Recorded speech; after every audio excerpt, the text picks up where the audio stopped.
Olá pessoal, aqui é o professor Rogério Bilibil do canal Professor Bilibil Responde. Inscreva-se no canal, deixe o seu like, faça seus comentários e principalmente mande alguma pergunta, mande alguma reflexão que você gostaria de compartilhar com nós para enriquecer o seu conhecimento sobre este assunto, ok?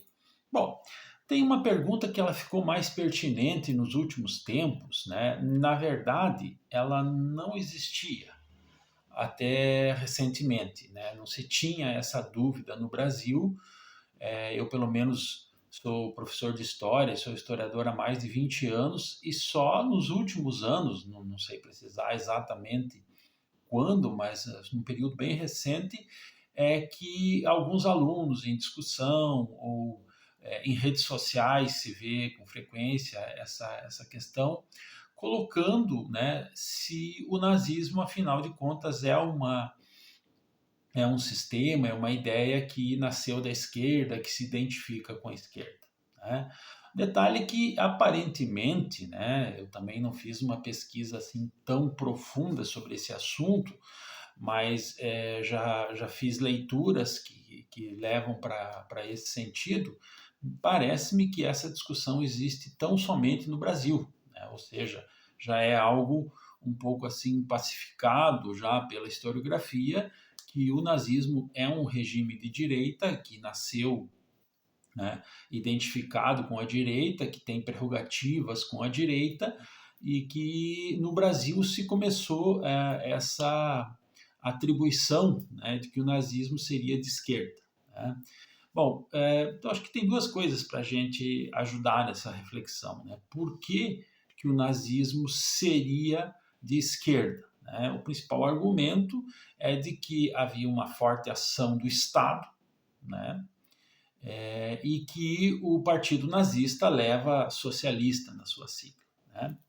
Bom, esse argumento é um tanto frágil porque a ação do Estado, nós vimos nas ditaduras sul-americanas e todas elas tinham uma perspectiva capitalista e todas tinham uma presença forte do Estado. Então, a ação do Estado, né, não significa exatamente que você tem um governo socialista.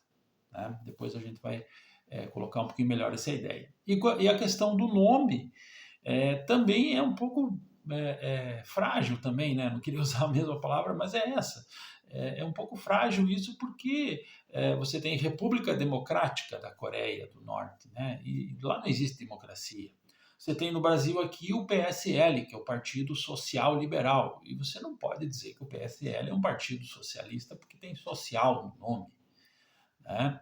E também porque o nazismo ele é moldado nos anos 20, ele chega ao poder em 33, na Alemanha, né? Ou seja, já tem aí quase, né, estamos partindo aí para um século, né, de existência do nazismo, né? Então também o conceito que se tinha, as ideias que se tinham era um pouco diferente, né?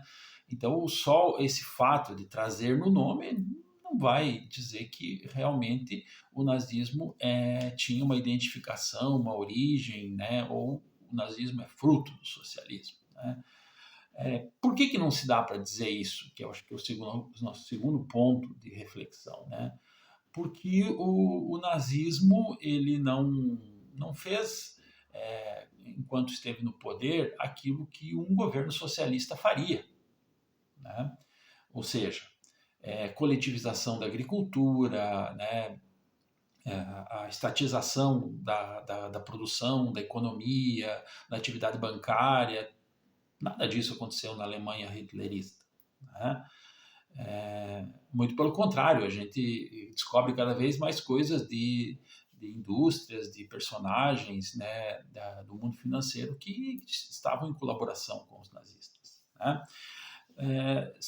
Outro fato, por que Hitler faria uma perseguição aos comunistas se o nazismo seria de esquerda? Né? Não faria sentido nenhum. Né? Um nazismo de esquerda teria se aliado à União Soviética e eu fico imaginando que cenário de guerra seria os aliados tendo que enfrentar duas potências, a Alemanha e a União Soviética. Né? Lembrando que a União Soviética foi o maior efetivo militar em combate nos 6 anos da Segunda Guerra Mundial. Foi o país que mais perdeu tanto em militares quanto em civis, né?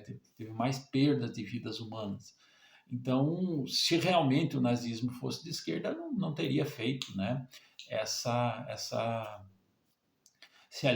teria se aliado, né, não teria combatido, né, ou seja, a União Soviética teria se aliado ao nazismo e não. Né. Mas principalmente, gente, eu acho que não dá para comparar o nazismo com as teorias de esquerda, porque nenhuma teoria de esquerda vai sustentar a ideia de que existe um povo que é melhor que os outros e que, portanto, esse povo tem o direito de eliminar esses outros povos, né, da face da Terra. Né? Então, eu acho que isso chega a ser assim até de uma desonestidade intelectual um pouco aviltante, assim, você colocar, né? Você não vê em nenhuma das propostas de esquerda, de comunismo, que existe uma raça superior e que essa raça deve comandar o planeta. Né? Então, definitivamente, né, o nazismo não é de esquerda. Né? O nazismo se identifica mais com a direita. Mas eu gosto de dizer, e aqui eu estou fazendo uma, uma versão minha daquilo que eu li, que o nazismo ele é muito mais nacionalista do que propriamente capitalista ou socialista. Né? Ele tem uma proposta muito forte, né, de nacionalismo, ou seja, né, e aqui o conceito de nação não é tão somente um conceito de Estado. Né? O nazismo entendia o povo alemão, isso poderia incluir povos da Áustria, da Tchecoslováquia, da Polônia, ou seja, a nação alemã. Né? Então, é um nacionalismo. Né? Então, acho que esse é o grande ingrediente forte do nazismo. Né? E para encerrar, por que de repente que se começou a colocar o nazismo como esquerda? Né? Porque o nazismo cometeu, né, o Holocausto, né? O nazismo cometeu crimes muito terríveis, né? E então uma tentativa de manchar a esquerda seria associar o nazismo com a esquerda. O problema é que os fatos não batem, né? Então por isso que a gente que está dentro da educação, que defende a ciência, a gente tem que deixar bem claro isso, né? É, a história está sempre aberta a discussões, mas elas têm que vir baseadas em argumentos, em fatos. Né? Essa construção do nazismo de esquerda é muito frágil para que ela se sustente com os fatos. Né? É isso aí. Professor Billy Bill responde. Obrigado da atenção de vocês e tragam as suas dúvidas. Vamos enriquecer o debate histórico e fazer um Brasil melhor. Valeu? Um grande abraço a todos.